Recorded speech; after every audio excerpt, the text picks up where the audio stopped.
Asking where I'm from is always a difficult question to answer because I was born in Colombia and lived there until I was 9, but I grew up in Austin. I have a little bit of both worlds in me.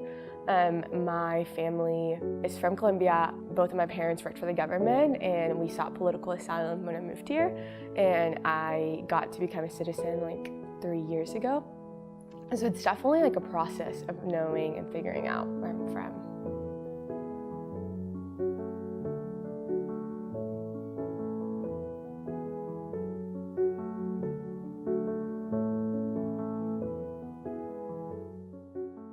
I was really comfortable in the world I lived in. I went to an all-girls school, wore the same uniform every day, knew pretty much everything about my life, and then we moved, and I didn't speak the language. I was not the good student that I had always been because I, of course, didn't know how to speak English, and that was really hard.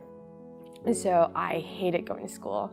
I hated the idea of not feeling smart or being able to relate to the people.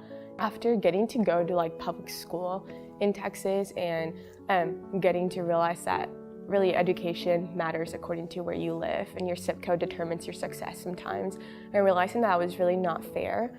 And having experiences on both sides of going to a low-income school and then going to a school that had all the resources they needed gave me a huge passion to realize that that's not fair for kids to go through that.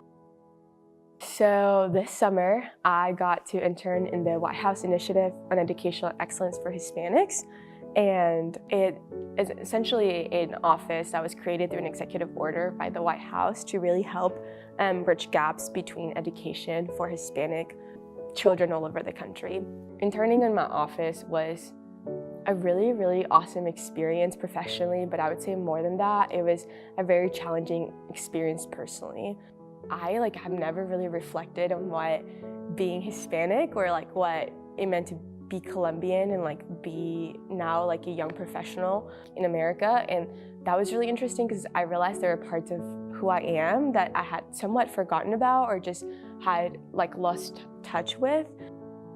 So right now I get to serve as the Vice President for Student Government Association, and it's been an incredible role to get to do a lot of what I'm passionate about, believing in people, seeing their ideas come into fruition, and really seeing the passion they have to serve the student body be something that's tangible and that can be done.